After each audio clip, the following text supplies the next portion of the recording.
Welcome to Peak Health with Dr. Gupta. This show is for those who want to optimize their health, maximize their genetic potential, and have some fun along the way.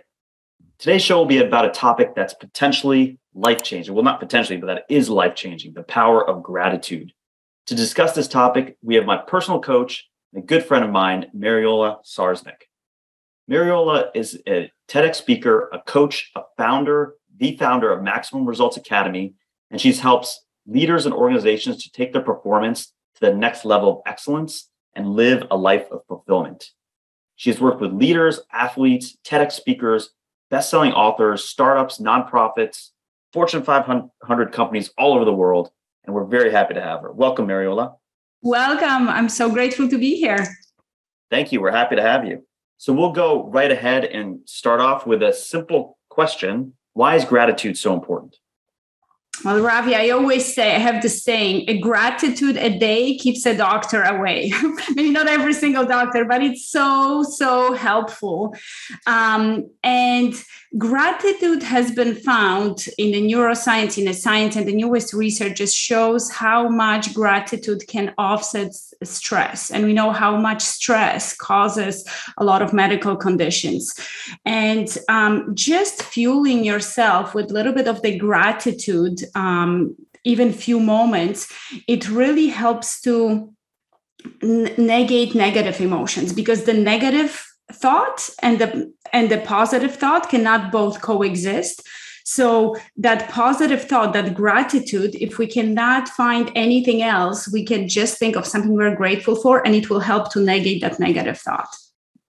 Yeah, and that's so true. You can't, when you think about something that's pleasant or a good experience you've had, it's very difficult to be angry at the same time. It just doesn't work that way. And gratitude is the primary way to get rid of anger and fear. And those are like the basic fundamental reasons that people are stressed or upset or whatever it may be, is because they have those underlying emotions. So being in a state of gratitude will allow one to get rid of that anger and fear and focus on something in a positive light. Absolutely. And, the wonderful thing about gratitude is it's free. It's, easy to be in a state of gratitude, even though people may not think that. But it's like a muscle, right? I mean, it's like the more you work this muscle of gratitude, the easier it becomes, and the quicker you can get into that state. Yes, absolutely. Like with anything else, right? The number of repetitions, the more you walk that path, the more you create these neurons, the neurons that fire together, wire together. So the more you do it, the more it becomes much natural for your body and for your thoughts, for your mind to adopt that emotion of attitude. Absolutely.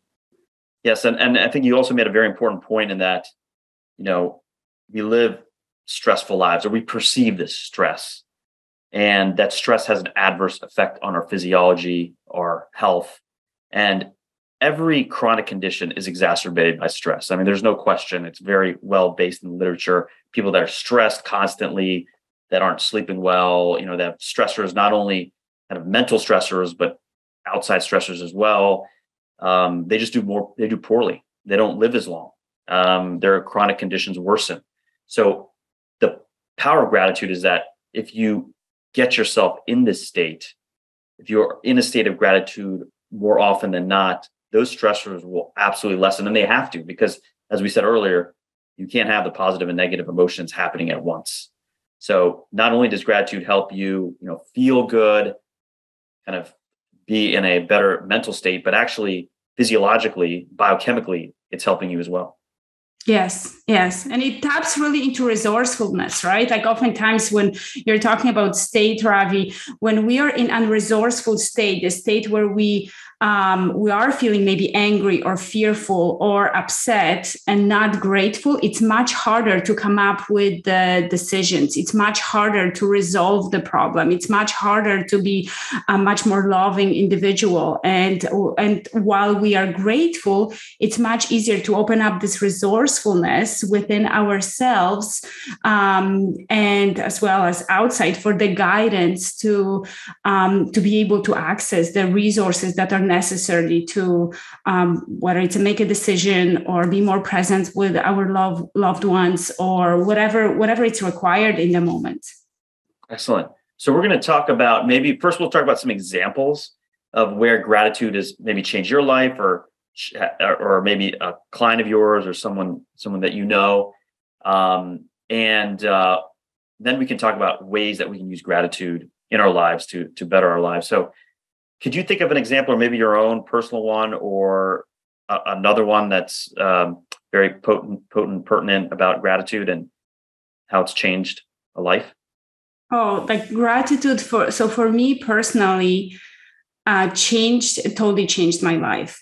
And for many of my clients, actually, it's one of the prescriptions. Like I said, gratitude a day keeps the doctor away. So I prescribe to my clients as well to make sure that we're grateful, we are celebrating enough. For myself specifically, I used to have very high levels of anxiety. And even though I have gone through tremendous personal development, even though I've studied all of the mindset and heart set and soul set, all of the things that I needed to do, and even though I was doing everything perfectly, at one point I still would wake up with anxiety. So my body would actually go into anxiety upon waking up. So the very first thing that the very, very, very first thing that, as soon as I was feeling that anxiety flowing in, I would ask myself a question: God, what am I grateful for? And then expressing the gratitude and saying that at least one thing, at least two things, at least whatever it came to my mind. But just starting with that grateful thought, it really helped me to push out the anxiety from out of my physiology. And it's a miracle, I think. I mean, to help just with the gratitude alone, to be able to kind of push it out of physiology. So for all of the listeners, definitely, if you're experiencing any type of anxiety, that's something that can definitely help, because I know it on my own example. Yes. Excellent. I mean, and I've had personal experiences rather of the same type of thing where, years ago I was in a relationship, very bad breakup, and thinking about all the negative consequences of that, and how that affects me, was having had to create that stressful energy. But what I realized was, if I put myself in a state of gratitude, if I thought about the things I was thankful for about the relationship, or how wonderful it was in certain ways, and what I learned from it, and all the ways I could have been grateful for that, it completely transformed the experience. I think there's two caveats to this too. Is one, you've got to do it consistently. It's not like something you can do just once and then you're like, okay, I'm okay, and go back to the bad way of thinking. It's just not going to work. You really have to train yourself. So as you train yourself, it's going to become more of a habit. But two, acceptance is extremely important as well. And I think that's part of the equation here, right? You have to accept what has happened. And I think in that acceptance, it's okay to feel a negative emotion. A lot of times people are thinking, oh my God, I feel horrible about this. And then they judge themselves. Oh, I'm such a bad person because I feel so bad, I feel so angry about this situation. But if you accept the fact that, hey, this happened, I accept that it happened, and I accept that, I'm human and these negative emotions are going to come out. But then you accept that negative emotion, release it, and then bring in that gratitude. That's where it can be extremely powerful. 100%. And of course, from your experience, and while working with my clients, I always talk about the purifying your thoughts, your emotions, and your actions, because we oftentimes want to kind of almost suppress the negativity and say, well, I don't want to be negative. I don't want to have anything negative, but emotions and thoughts will come. And sometimes our behaviors as well are just going to show up. So it's purifying. It's, to your point, it's releasing the emotion, acknowledging and releasing. It's not just kind of suppressing in your subconscious mind, because whatever gets suppressed, eventually it's going to get expressed even more. So absolutely. And once that emotion or thought is purified, then moving into the gratitude, absolutely, especially in some state. And to the other really, really amazing point that you pointed out, Ravi, was the state that you condition, right? It's not something that you just do once. It's just like not you take a bath once, right, and expecting to last. But we all have emotional home to which we are addicted to.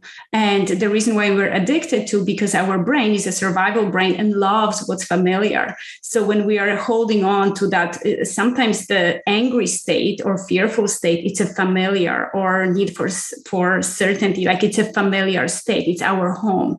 And even though it's not serving us, it's familiar. So sends the message to our brain, well, it's familiar for you. You're going to use much less energy just staying in that state. So it's so important to using gratitude as a tool to transition into whatever it's empowering state that we want to, and move into that new home emotion.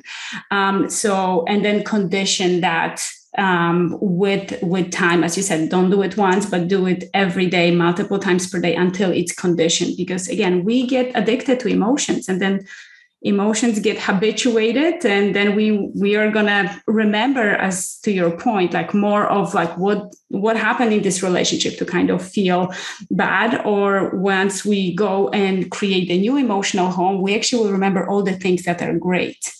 Yes, I think one point you made that's super important is that we get addicted to certain emotions, and they are not serving us well. Like, anger, for example. Now, if you got into an angry state, you're upset about something, you perseverated on it, and it benefited you, then I could see why you would want to stay in that. But most of the time, the benefit may be, very minor compared to the negative or adverse effects of that negative emotion. So it's important to think like, hey, look, I may be upset about this. I may be sad. I may be angry. I may be fearful, whatever it may be. Is this benefiting me? You ask yourself the questions. Asking yourself the right question is extremely important. Is this benefiting me? Is this helping me?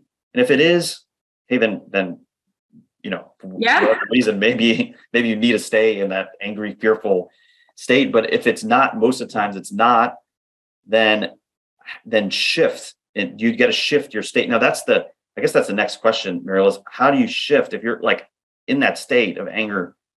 How do you shift to gratitude? Well, that's a really, really good question. Well, one thing, if the anger, because you made a really good point that sometimes anger might be serving us. So when I work with my clients, it is oftentimes important to recognize the moments where anger is serving. And part of purification of this emotion is to transmute anger into, for example, into creative energy. Or take anger and then maybe from that anger create some action taking energy. So at the moment, so number one, there is some percentage of moments where anger will serve us, and just kind of that purification won't be just shifting to another state, but it will be just taking this energy and transmuting into something that it's going to open our fullest potential even more.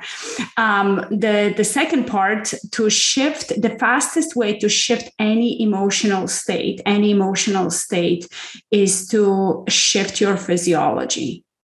What does that mean, physiology? So shifting anything, so you can take a deep breath, you can rapidly just move your body, anything, because we have energy, and energy stored, just like emotions are stored in our bodies. So just staying like in a state of not movement, it's much harder to shift it with just reframing and just thinking, well, what am I grateful for? When you're, let's say, like you just got very, very angry, something happened, you're sitting at your desk, you're looking at the computer. It's much more difficult to think of the things you're grateful for, because you have a lot of external stimuli that are keep on pounding into your subconscious mind. It keep on building up and awakening the anchors that are fire off and making you even more angry. So the fastest way is stand up, don't even look at the computer, but just to go clear the head, maybe go for a run, go for a walk. I do something, one of my favorite processes is whenever I get stuck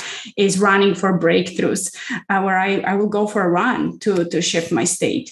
And changing that physiology, the second point you already were mentioning, the second part that you can move into is like, what are you focusing on, right? Like, what are the primary questions you're asking yourself, and what do you need to focus on in order not to feel angry or feel grateful instead? And of course, the language is always going to have the power of, and Tony Robbins talks about it, about these techniques, the language of incantations. And I think it comes from the story about the prince that got turned into the frog. And I always believe I have a little frog here as a reminder for my language, because incantations are the statements that we say with emotional intensity that it almost puts the spell.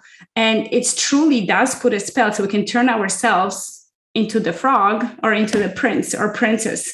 And it's just saying with that emotional intensity, it programs our subconscious mind, and then our subconscious mind being responsible for most of our thoughts, actions, emotions, behaviors, it's going to spit out the emotions that we feel. Yeah, I think that's a great point. And I think people can really experience this in the negative way, because unfortunately that's how a lot of us are just wired to think. It's a reptilian brain that's teaching us to, be in this negative space out of fear or what have you. But imagine driving in a car and somebody cuts you off, and then you get angry, you get upset, like, oh man, today's going to suck. Today's a tough day. And then you're telling you that, and you're like, oh, today's going to be horrible. I got cut off. And you're repeating that repeating that statement over and over. And then, somebody spills coffee on you. Like, of course, somebody's going to spill coffee on me. It just goes on. And that's a negative incantation, a way you're kind of priming yourself for a negative experience. And then that will happen to you. It just inevitably happens, or that's all you focus on is the negative, even though like there may be 5 positive things that may have happened. You don't even think about it. And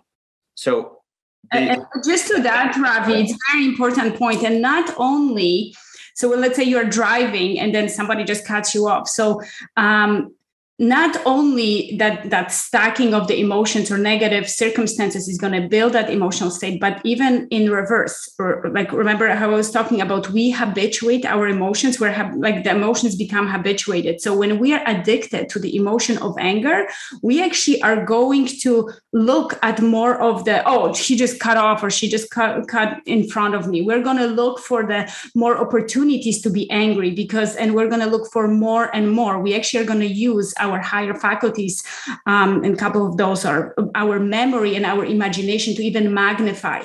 Because when something is habituated, like let's say if we drink coffee to stay awake, like then I guess you drink even more coffee, right? Like you need to, like it's just, but for somebody who doesn't drink coffee, just a little sip is going to wake you right up.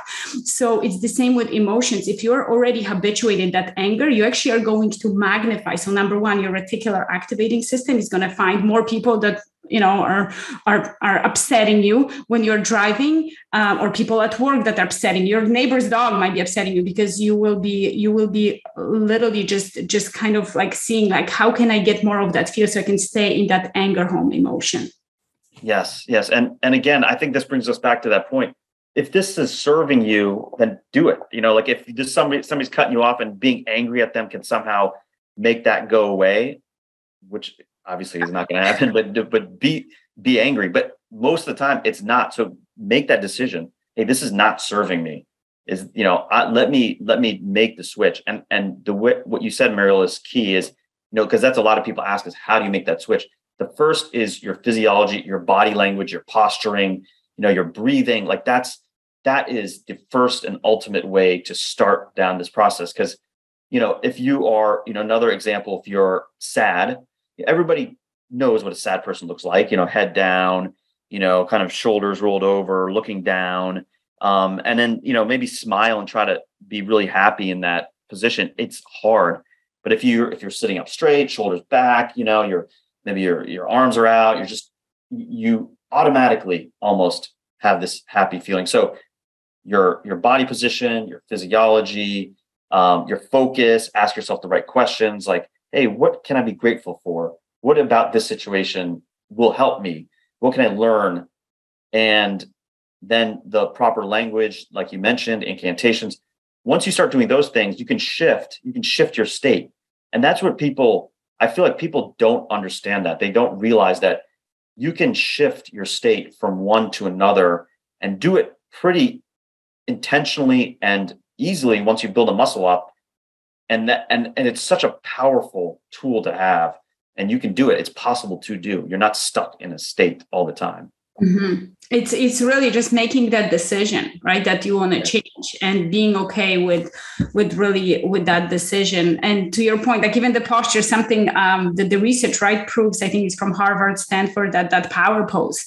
And I know when I train a lot of speakers, when they have fear of public speaking, just really getting them to stand in a power pose just before they go up on the stage, really, I mean, decreases the stress hormones, increases testosterone, right? So it's unbelievable, like just with the physiology. Excellent. So we discussed the power of gratitude, some examples of gratitude, how to shift your state from one of maybe a negative emotion to a grateful state. And then I guess the final question, what are some areas in your life where you can use gratitude on a consistent basis to shift your life? Like, what would you say? Wow, that's a very good question. One additional technique I actually want to add to the gratitude, since we're moving on that it's not just simply saying, okay, this is what I'm grateful for, and just kind of just stating this and thinking that within a second we're going to feel grateful. So allowing the body, sometimes tapping into our memory, remembering the time when we felt grateful for something. So remembering the time, like what can we celebrate? Remembering that time where it was really, really made us feel really, really great. And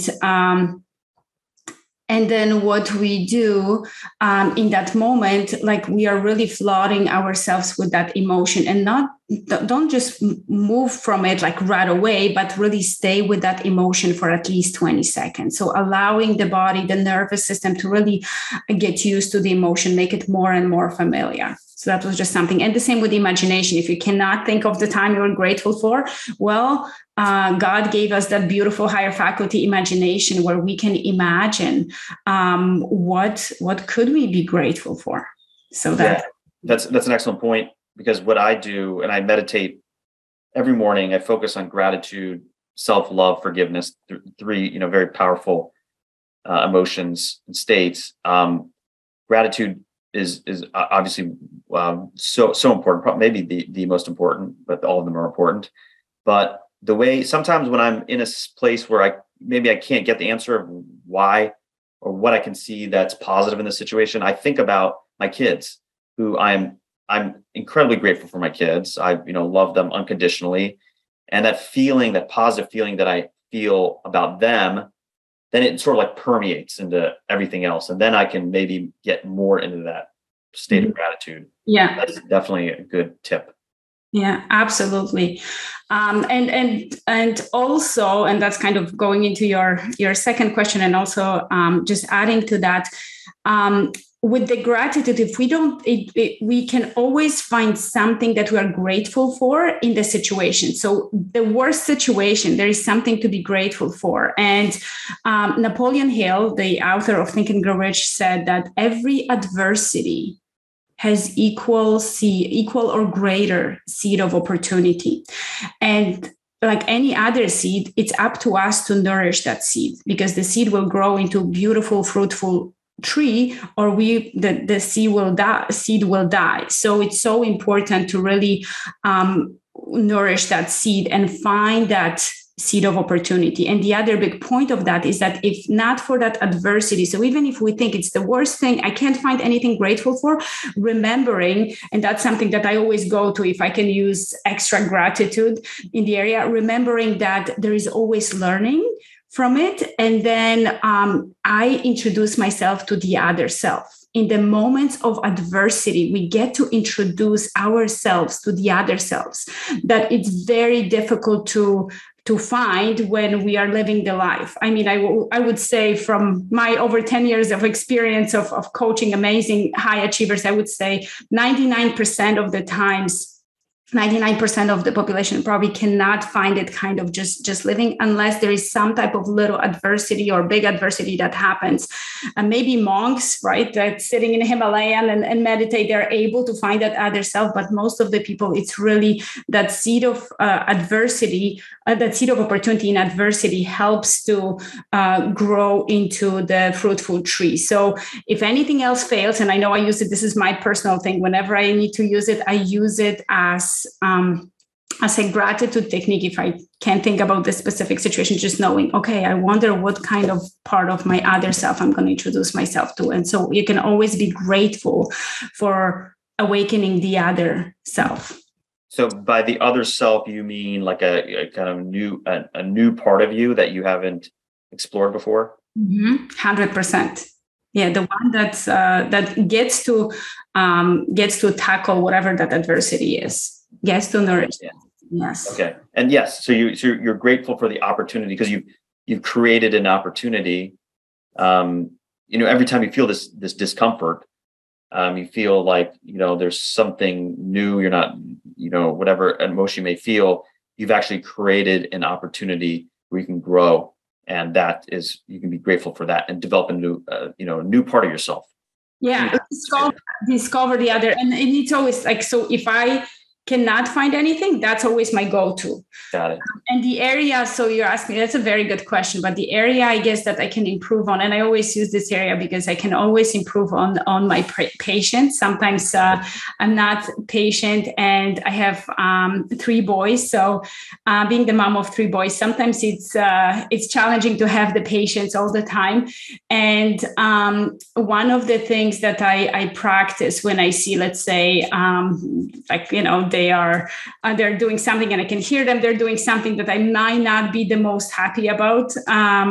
Before I entered the room, I put my hand on my heart, and that's the area, the reason why I'm saying, because that's the area I definitely can practice even more and more, because I don't think there is enough that you can ever practice the gratitude for your loved ones. So I put my hand on my heart. I think of the moment when they were born, and then I just say, open your heart before you open your mouth.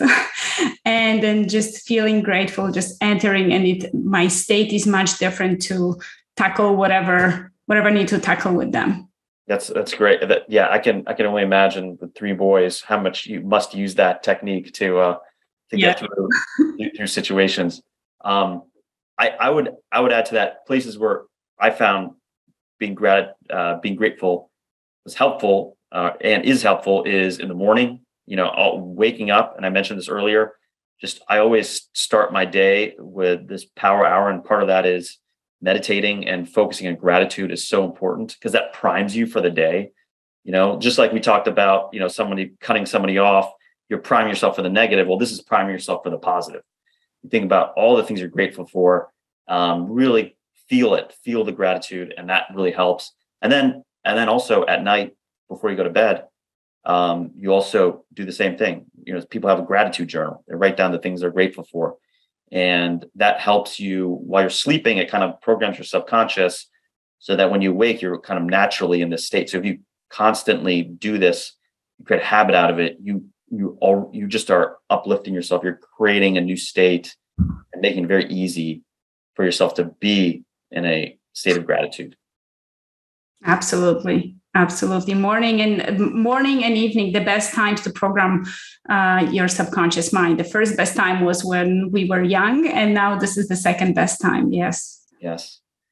Excellent. Any parting words, Mariola? Parting words of wisdom?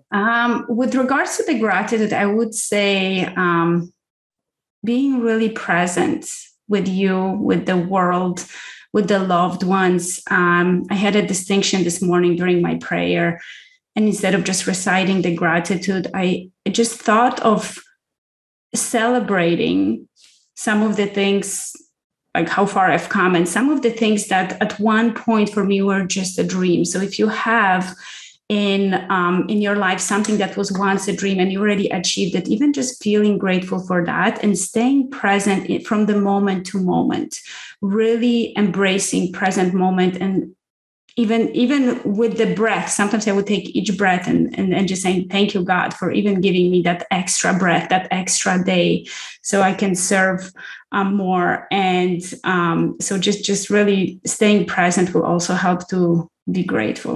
Yeah, being present, being thankful for breathing, for your heart beating, for you to have 4 limbs. I mean, did these basic things, but just being grateful for that, because many others don't. Yes. So wonderful. Well, thank you so much, Mariola. This was a great conversation. So happy to have you. We'll absolutely have you back for another episode. Likewise. Awesome. Thank you, Ravi. Thank you. I hope you enjoyed this podcast. And if you did, please make sure to hit the subscribe and the like button and leave a comment about what you'd like to see on our future episodes. Just a reminder that this podcast is for educational purposes only. It does not substitute for professional care, nor does it constitute medical or other professional advice or services. If you're looking for medical care, please seek a qualified doctor or medical professional. For more information, or if you'd like to check out our programs, please visit our website, peakwellnesshealth.com. That's peakwellnesshealth.com.